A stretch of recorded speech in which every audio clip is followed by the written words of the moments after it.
Okay. Please sit down.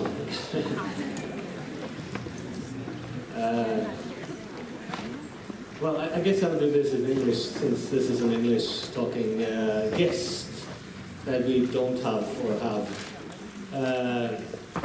Brian can't see us right now, but he can hear what I'm saying, I think. And we can hear him. Okay, I hope you can hear me. We can hear you fine. So, excellent. I said at the last session that we should take questions from that video, if there is any questions. I'll have to relay them to him. We'll have questions after this session also. Maybe we'll put it there. I can't see any hands. So then I guess we'll just leave it to you, Ryan. Okay. And I'll step down. Fine. Thank you. Okay, thank you. Good afternoon. I guess it's afternoon there. It's morning where I am. Thank you for allowing me the privilege to speak to you. It's nice to see everybody. Over the next hour, I'm going to talk about this topic, interventional hearing care, and offer some thoughts on the future of audiology. As you know, my name is Brian Taylor. I'm an audiologist here in the United States. Here are my disclosures. The one that I want to point out is I am the editor of the Hearing News section of the Hearing, Healthcare, and Technology Matters blog at HHTM. And I would encourage everybody to Google that, Hearing, Healthcare, Technology Matters, and sign up for our blog. I like to think it's a really good source of information for what's happening with our hearing aid manufacturers and other parts of the industry. So that's a little bit about me. I live in Minnesota, which a lot of Norwegian probably know about, because there are a lot of Norwegian Americans and Swedish Americans and other Scandinavians in my state, the upper Midwest, where it's almost winter time. In fact, it's snowing outside right now. I live in Minneapolis. So one other little piece of information about Minneapolis. I grew up in the 1980s, and one of my favorite rock and roll bands from that era comes from Minneapolis. Their name is Husker Du, which I believe that's actually a board game here in the United States. And what I know, it means, do you remember? And I like to weave that into the presentation by thinking that in 10 years, will we remember that we used manual audiometry and high pro boxes and NOAA links and things like that? Because one of the points I want to make today is technology is changing very rapidly. As you all know, everything seems to be integrated through smartphones and apps and things like that. And I believe in the next 10 years, certainly 20 years, it will be very common for us to be using automated audiometry, using machine learning and artificial intelligence. A lot of the manual testing we do now for diagnostic purposes, I think, will be replaced by automated technology. And by that same token, I think that hearing aids will become commonplace for us to be fitting, or for people to be fitting themselves with self-fitting hearing aids. I mean, the technology already exists today. It's only going to become better and less expensive and easier to use and very common. So will we remember the good old days when we didn't have automated testing or self-fitting hearing aids? And that doesn't mean audiology is going away. In fact, I think that our future is very exciting. I do think we need to refocus on maybe being better, more effective counselors and taking our services into the field rather than waiting for people to come and see us, which is what we do now. So the future, I think, is very bright if we embrace automated testing and self-fitting hearing aids. So over the next 45 minutes or so, here are some of the questions that I want to address. We'll talk about these things called PSAPs, or non-custom amplifiers. It's actually a very broad category of amplification devices that I think fit nicely into our existing clinical repertoire. Who might be a candidate for those kind of devices? We'll talk about this concept of interventional audiology, and then why I think it's necessary to practice it in the near future. I also want to remind everybody that hearing aids will continue in a lot of ways to be the gold standard of care. And that's because we know around the world the aging population is on the rise, so demand is likely to increase. We know that hearing aids are available in a wide range of styles and price points, that they really fit virtually any hearing loss. And we also know that there's data out there to suggest that hearing aids are quite effective. Yet, I think we all kind of are challenged by this fact that hearing loss in adults is associated with a lot of poor health outcomes. So I'm guessing that you're familiar with the literature that talks about the linkage between the conditions you see on the slide, like depression, social isolation, so on and so forth, the linkage between those conditions and hearing loss in adults. And that's something that I think we need to be aware of and realize and share with other medical specialties that hearing loss in adults is not a benign condition, and it warrants an interaction or a visit with an audiologist. We also know demographically that the uptake rate for hearing aids is quite low. This slide tells us that there are, at least in the American market, 5% of individuals with a hearing loss are in the profound category. That's represented at the top of the slide. And of that 5% that have a profound hearing loss, 70% use hearing aids or cochlear implants. We also know that in the American market that 20% of those with a hearing loss are in the moderate to severe category. 50% of them wear hearing aids, 50% do not. And at the bottom of this pyramid, it tells us that 75% of Americans have a mild to high frequency loss, yet only 10% of them are hearing aid users. So I think this data, it's pretty consistent around the world as far as uptake rates of hearing aids. And it really reminds us that there's room to grow the market. And in my opinion, it really reminds me that we deal with two different markets.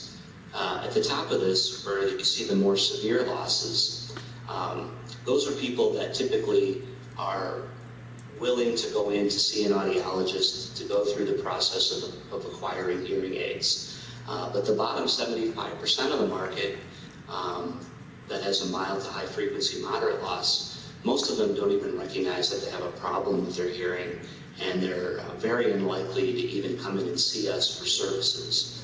I would argue that it's the bottom 75% that would be open to an off-the-shelf, non-custom, over-the-counter type of a device.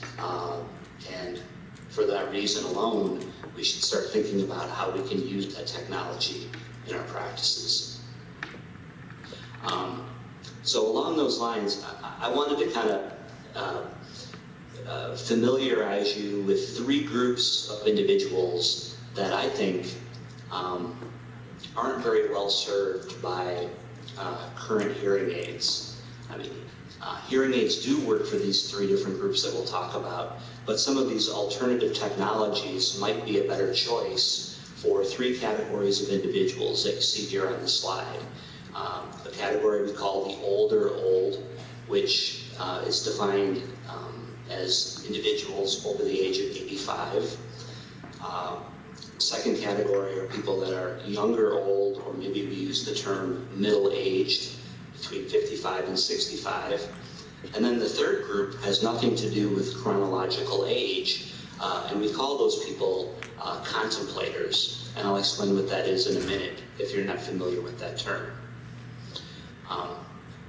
But before we talk about those three groups in more detail, And I think if you saw the video, I talked about this a year or so ago, and I've added some more information since then to maybe make this a little bit more interesting. But let's kind of take a tour or a walk through the world of non-custom amplification devices. And let's remind ourselves that these devices have actually been around for a very long time, and they've also not been very popular for, I think, some obvious reasons.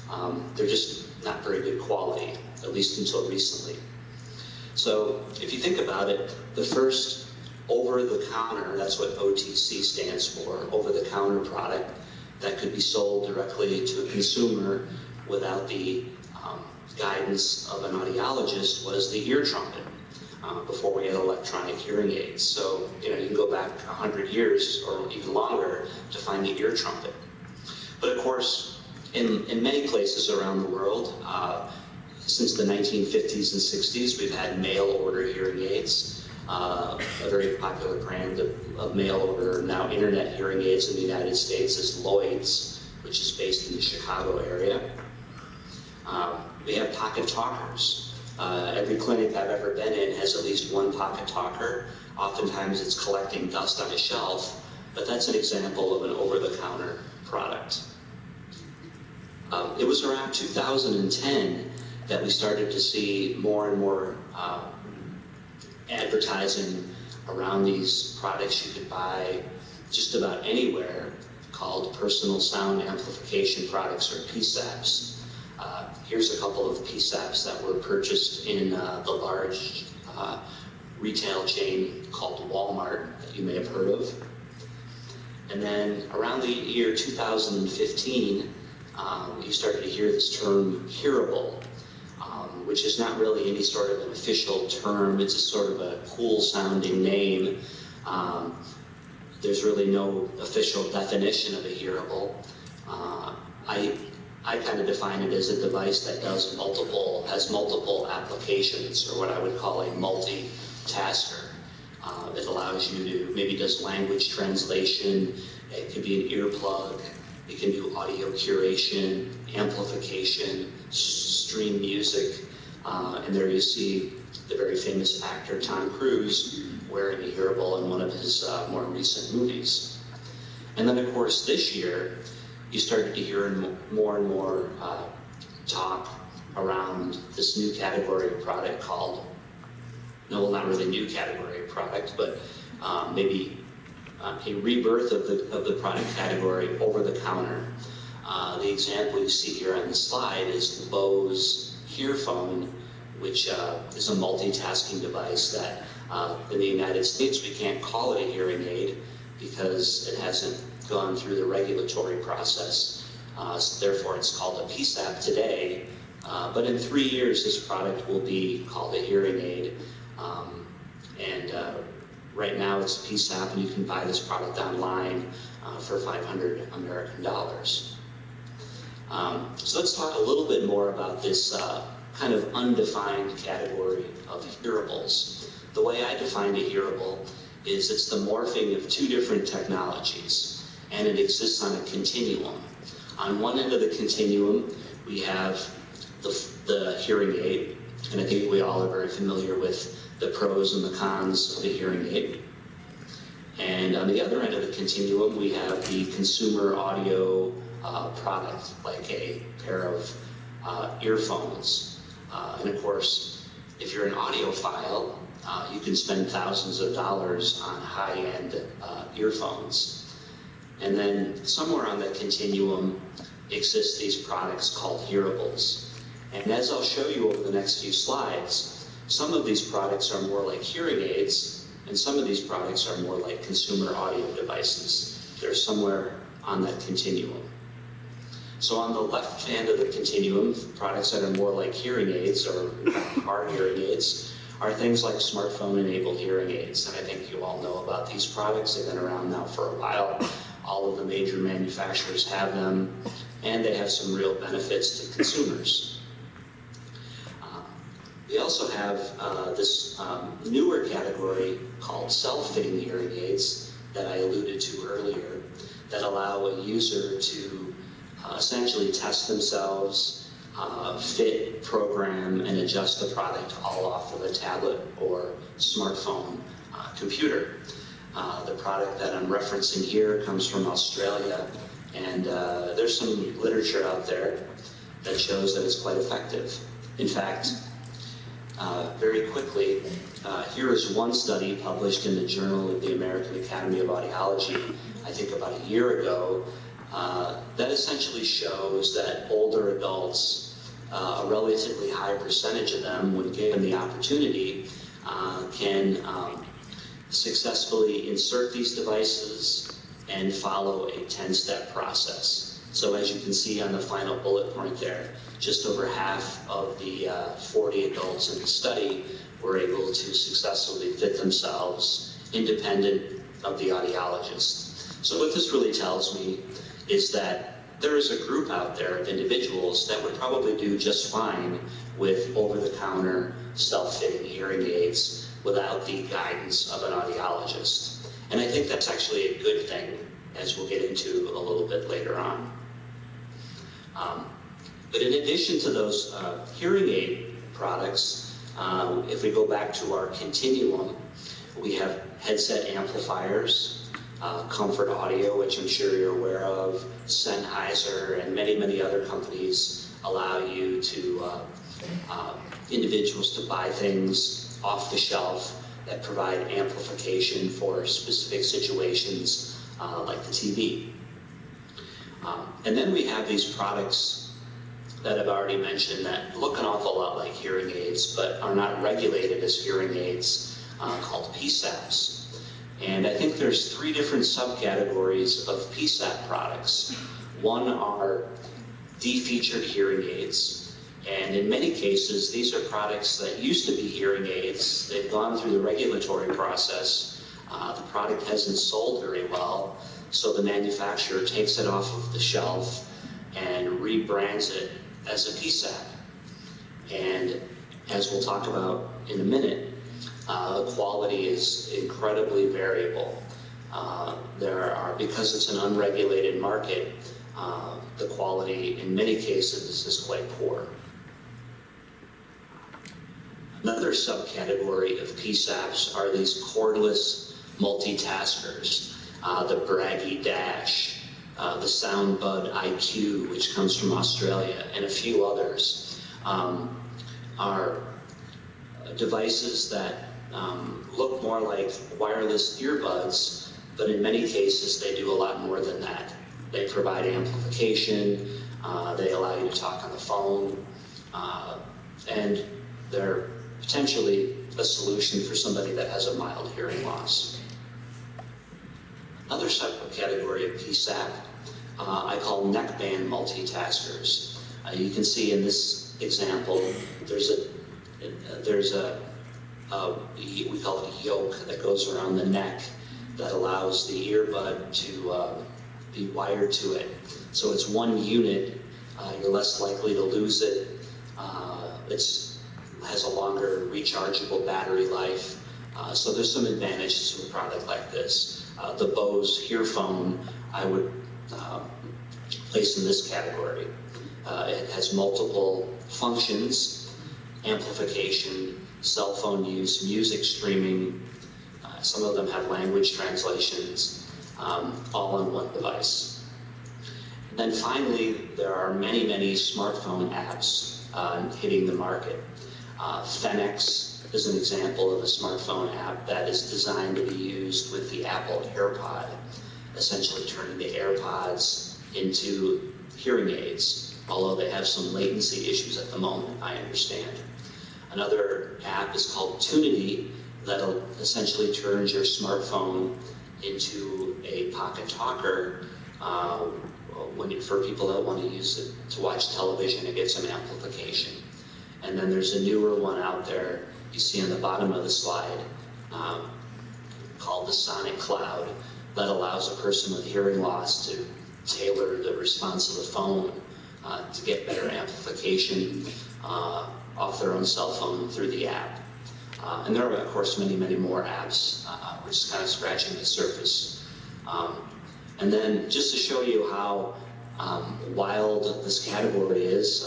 Here's an actual PSAP there on the left that people in New York that ride the subway might like because it muffles your voice and improves the signal-to-noise ratio. So we use the term Wild West, meaning when something is not regulated, you get all sorts of crazy things that come to the market. This one looks like the character from Batman. So anyway, because PSAPs and hearables are essentially, many of them are unregulated. PSAPs are unregulated, and everything except for hearing aids are unregulated. A real important question to address is, are these products effective for my patients? Will they amplify sounds?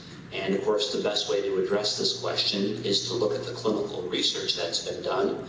And unfortunately, there's only a limited number of well-designed studies out there.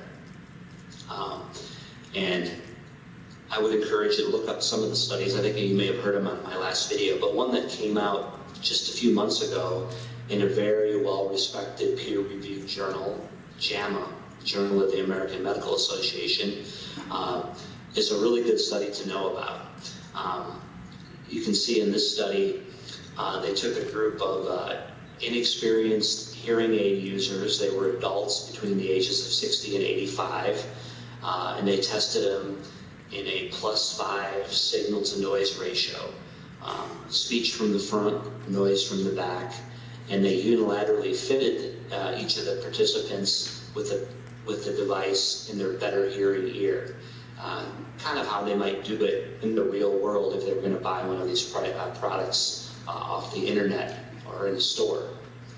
And why is this a good study to know about? Because I do think it mimics potential over-the-counter buyers, older adults who, for whatever reason, aren't ready to wear hearing aids yet. And it's testing them at a very common listening situation, +5 dB. So for those reasons alone, I think it's a pretty well-designed study.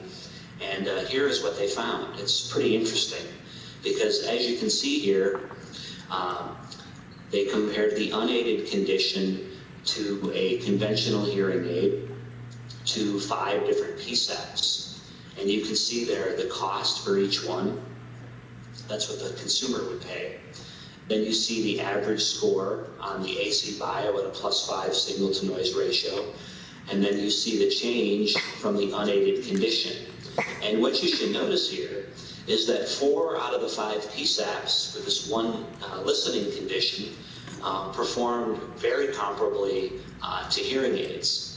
And if you factor in the cost, you can see that these PSAPs that performed well are a much better value to the consumer than the conventional hearing aid. Now, of course, we're only measuring in one condition, a +5 signal-to-noise ratio, and you could argue that a conventional hearing aid would outperform a PSAP in a different type of a listening condition. But it's important to keep in mind this is a very common listening condition that people are in, and it shows that some of these devices are quite effective. It also shows us that some of these devices of low quality can actually make things worse. If you look at the last PSAP listed at the bottom of the slide, the MSA30X, it actually made the word score get worse. So in that kind of condition, if you're looking at value, you would make the argument that the company or the manufacturer really needs to be paying the consumer to use their product because you're making things worse and not making things better. It also tells us that price might be a proxy for quality. And what that means is if a PSAP costs $250 or more, that's a good indication that the product might be of high quality. And if a patient's paying less than, say, $200, they need to be aware that that product probably is of relatively low quality. So this is a good study to know about for a number of different reasons. Now that we know, at least based on one well-designed study, that some of these PSAPs are relatively decent quality, let's talk about who might be a candidate for these devices. I already kind of mentioned the three groups that I think would be good candidates for them. Let's talk a little bit about why they might be good candidates. The first group are these, what I call older old, which are typically individuals over the age of 85. And we know many of these individuals, almost half of them in fact, are likely to be diagnosed with dementia or other cognitive impairments. We also know that a high percentage of these individuals live in residential housing where they're being taken care of by a nurse or some other professional. So they have a tendency to maybe be socially isolated and rely on others for their care. And because of that risk of dementia, because they're prone to physical problems, because they may be susceptible to social isolation, it's incredibly important that they wear amplification. After all, we know that dementia, based on a study published last year in a British journal, or actually this year in a British journal, that hearing loss is one of the modifiable risk factors of dementia. Therefore, I think all of us would agree amplification would be really important, yet only 10 to 15% of them wear hearing aids. So some of these off-the-shelf devices that are easier to use at a lower price point, less likely to be lost, might be a good alternative. I think about the neckband PSAP that I showed you, the Bose earphone. That might be a good option for somebody who's living in a residential facility that's dealing with those issues. Another group of individuals who might benefit from non-custom amplifiers are the younger old or middle-aged individuals, because a lot of them may have normal hearing on the audiogram or a mild hearing loss, but yet they're challenged in very high noise situations where they're trying to carry a conversation. And in my experience, a lot of these folks think that they have a $500 kind of a problem, and oftentimes we only offer them a $2,000 or $3,000 solution. So one of these lower cost, non-custom PSAPs might be a better alternative for them. And then finally, we have this group called contemplators. It has nothing to do with chronological age. It has everything to do with their motivation and their ability to take action to get help for their hearing. And we know that contemplators, there's a strong stigmatization associated with hearing aids. They're unsure, they're apprehensive, they're ambivalent about hearing aid use, and a low-cost, non-custom product that they can try from their convenience and the comforts of home might be an opportunity for them to take action sooner. And I won't spend any time on this slide, but just it serves as a reminder that when you understand the stages of change model with respect to how people cope with the chronic condition of hearing loss, and it's not until people get into the action stage that they're willing to use hearing aids, I think it's an argument for why PSAPs maybe help contemplators take action sooner, because they can kind of dabble with the product from the comforts of home without having to see one of us. Anyway, in that application, I would call a PSAP a gateway product that allows a person to try something before they really jump into the process all the way. So those are three different groups that can benefit from off-the-shelf or non-custom amplifiers. I just want to take one brief second to kind of pause here and maybe reflect on what we talked about. And what I will do now is move into how we might reach these individuals who are at risk for having hearing loss and experiencing some of the other downstream consequences associated with it. And as I talk through this, I want you to be thinking about that stages of change model I shared with you in the last slide. And remember, until people get into the action stage, which may take several years to get to, they're probably not going to accept our recommendation for hearing aids.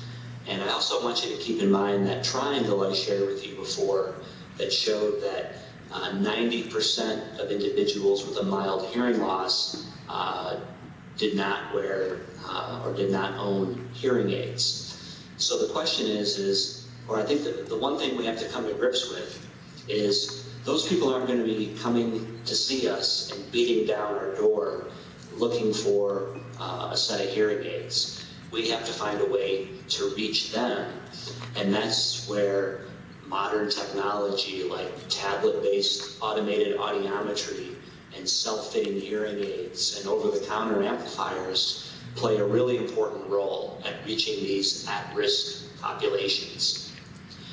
We call that concept interventional audiology. And if you're going to be practicing interventional audiology, it really means that you need to be leaving the comforts of your testing booth and bringing the services to where they're needed the most. It may mean that you need to use support personnel to provide these non-custom amplification devices. And it's also an opportunity to more closely collaborate with physicians and other frontline healthcare professionals. You can contrast interventional audiology with the current practice of clinical audiology, where we sort of wait for people to come in and see us, and we look for the possible cause of an ear disease. Once we've ruled that out, then we usually fit them with hearing aids. And as I said, that process won't go away. Interventional audiology is really meant to complement the current practice of clinical audiology. I wanted to show you some examples of interventional audiology programs in action. And the two examples I share with you come from Johns Hopkins University in Baltimore and the University of Pittsburgh Medical Center in Pittsburgh, Pennsylvania. At Johns Hopkins, they have something called the Baltimore Hears Project. And essentially what they've done is they've trained community health workers to identify individuals in the community that can't get to the clinic for testing. They've identified those individuals with remote audiometry, and they've provided those individuals with a hearing loss and without a medical condition with PSAPs. And they provided them with very basic instructions and some follow-up services. And they found through their work that about 90% of the people they fitted with PSAPs that live in residential centers, low-income housing, those kind of places, they found that about 90% of the individuals fitted with the PSAPs are reporting a higher quality of life and improved functional communication as a result of that intervention. So that's very positive news. At the University of Pittsburgh, they have audiology involved in virtually all facets of the medical center. They provide PSAPs and non-custom amplifiers in the post-trauma clinic, in the inpatient audiology services, in the hospital, in the dementia care center. They even have plans to have PSAPs in the emergency room for people that may need them. And just to give you a little bit better idea of how Pittsburgh does that, they have inpatient audiology and outpatient audiology. Inpatient audiology are people that are in the hospital or in the dementia care center that don't leave the facility. Outpatient are people that come in to get care for an acute condition on that day and then leave. And for both of these groups, they provide PSAPs in the form of the non-amplified, the non-custom headsets. So they literally, basically what they do is they provide a kit with different non-custom amplifiers, and they train the nurses and the doctors to place those devices on individuals that they think might have a hearing loss, so that they can have experienced improved communication during that very important doctor-patient visit. They also allow patients to take those home after they've been discharged or after the appointment. If they want to keep it, they're billed for it. So they may see that charge on a hospital bill a little bit later on, but they know when they leave that they're expected to be what they're going to pay and how much it's going to be, which is usually, around $200. And then if somebody gets referred to audiology, then they talk about different ear level customized solutions that might be appropriate, or they can keep the headsets if they choose to do so. So I think the interesting thing here is that at Pittsburgh, intervention is more than just providing hearing aids. It's providing a lot of these other non-custom devices in situations where communication is incredibly important. Now, those are two examples.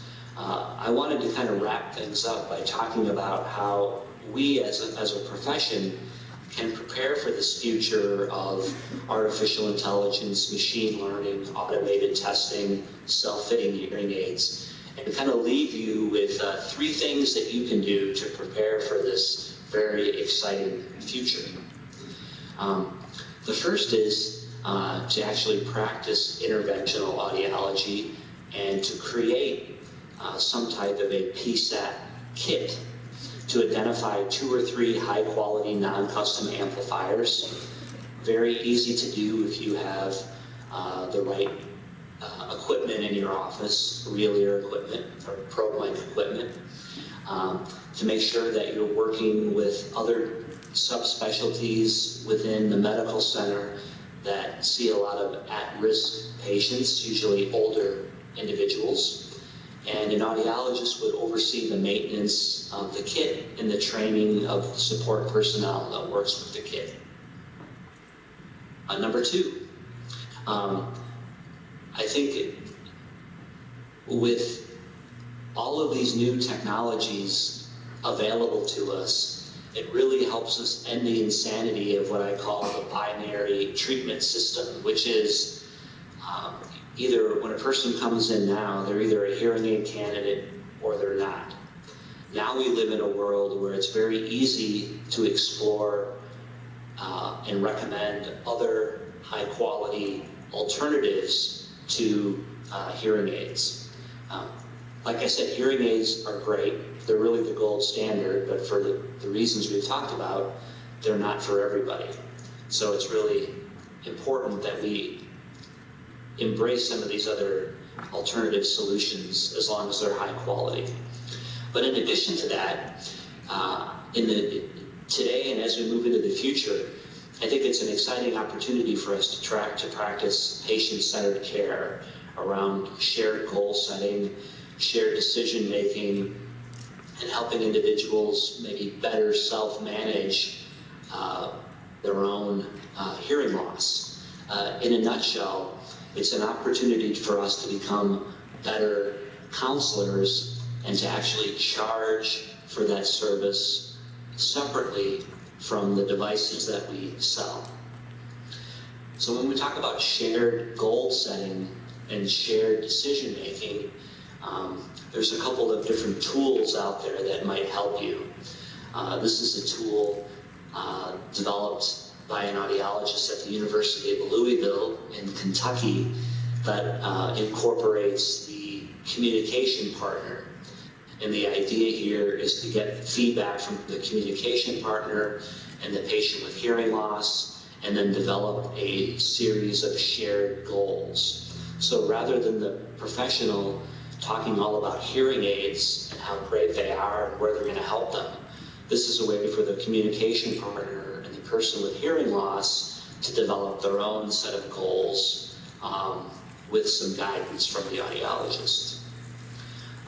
It's also an opportunity for us to use these shared decision-making tools.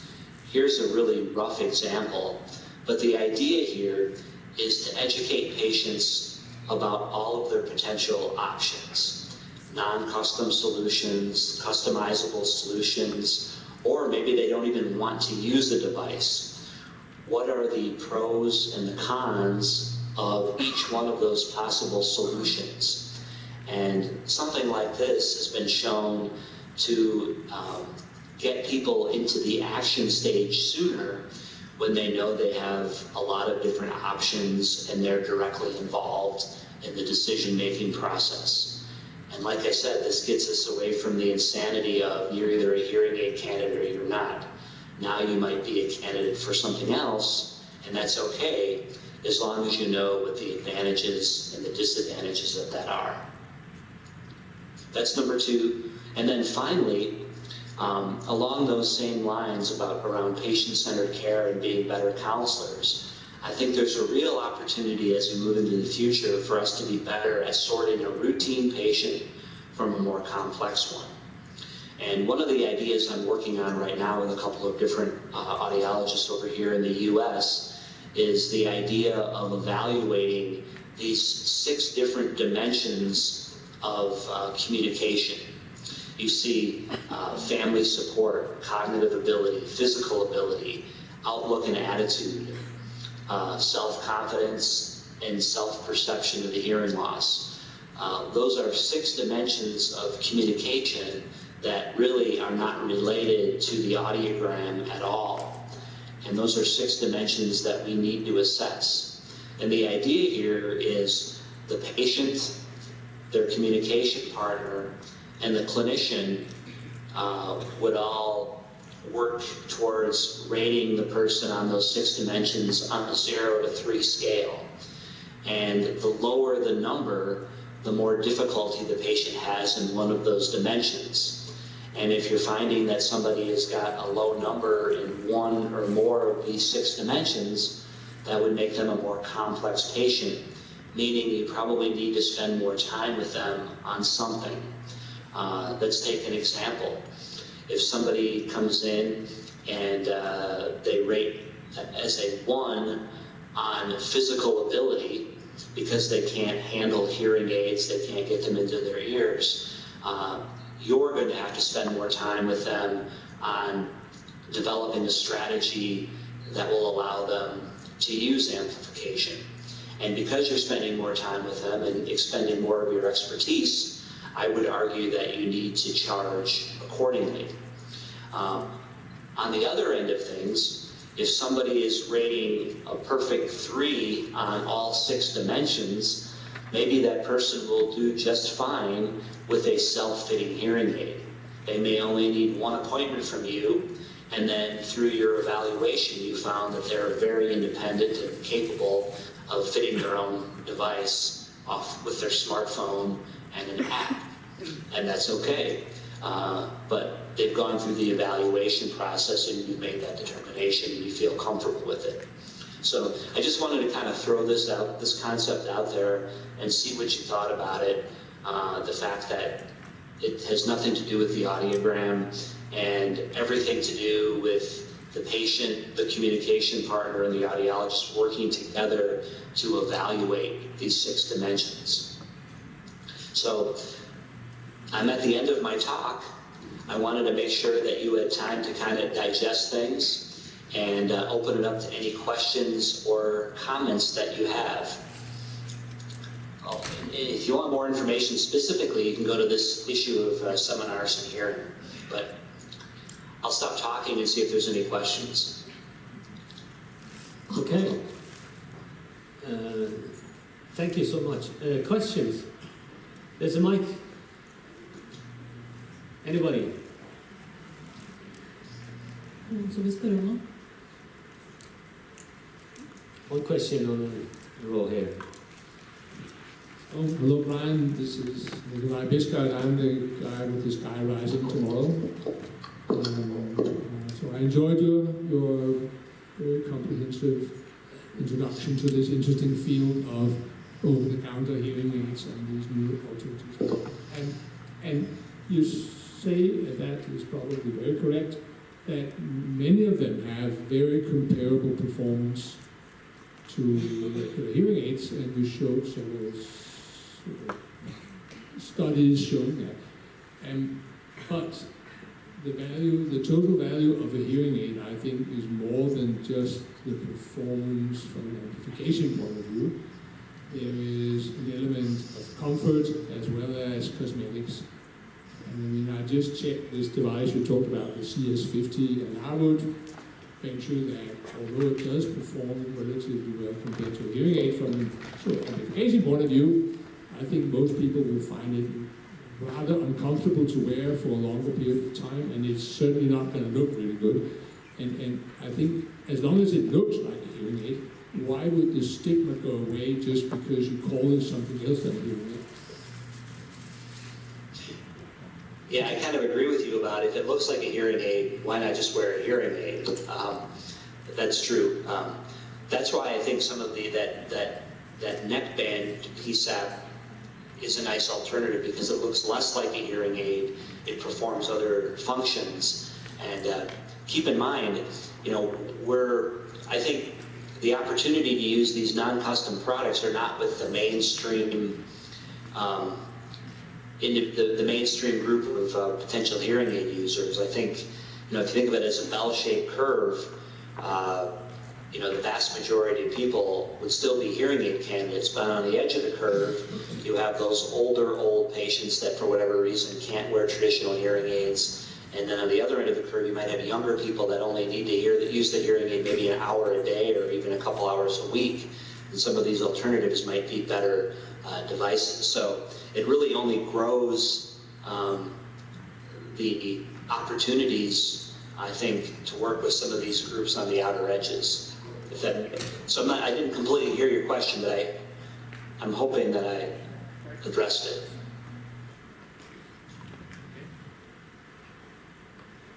Hi, my name is Sarah, and I actually work in a private practice where we sell both hearing aids and PSAPs.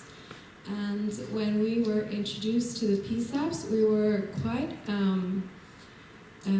curious if they were equal, I can't even say it right, as good as hearing aids. And the response we have gotten is that they're not as good as hearing aids, but for people who are kind of good with technology and don't want to use hearing aids because of the stigma around it, but need a little amplification. It's been quite good, the response, and we see a lot of businessmen that have a very great experience with it, as well as audiophiles. They like it not only because of the application, but because it has so many other features, like the streaming, music streaming. And yeah, it was really interesting to listen to your presentation and kind of, yeah. No, it's good. Yeah. I guess that was more like a comment than a question. Yeah, it was, that's what I gather. That's good though. But it was more of a comment to his question. That's why I responded. Because why should you actually choose these compared to hearing aids? In Norway, we get hearing aids for free. So that's I think it's more of a thing in the US where costs kind of play a much bigger role. But here we can get the high-end Bolero hearing aid for free, so why should we choose the IQ buds from New Hera? But there's a few people that are interested in that. Maybe you could repeat the question? Well, not that much. The question is more like extending to the last question. You know, in Norway you get hearing aids for free, even the more expensive ones. But the stigma is Right. there. Yeah, that's a luxury that I wish we had here. Unfortunately, we don't.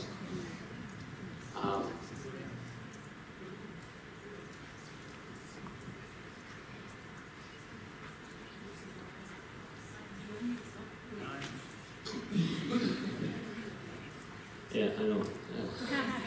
I was talking to him. Any other questions?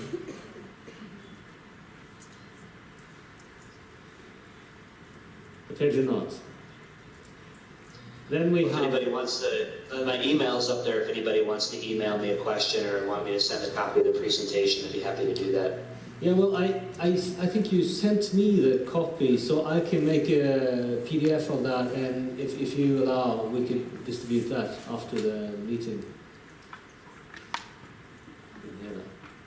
Hi, sorry, one last question. You mentioned NetSide. Can you hear me? Yeah, go ahead. Yeah, you mentioned a website earlier. What was the name of the website? The website? Yeah, it was Hearing News or something. If you Google hearing healthcare and technology matters. Okay, thank you. Hearing healthcare, technology matters. You'll find it. You can sign up for it. It's a blog. You get an email every week from us, an electronic newsletter, basically. Okay. We'll do some changes on the scene here.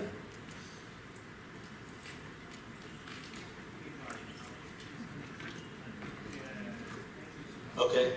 Yeah, you're welcome. Thank you, and we'll be in touch.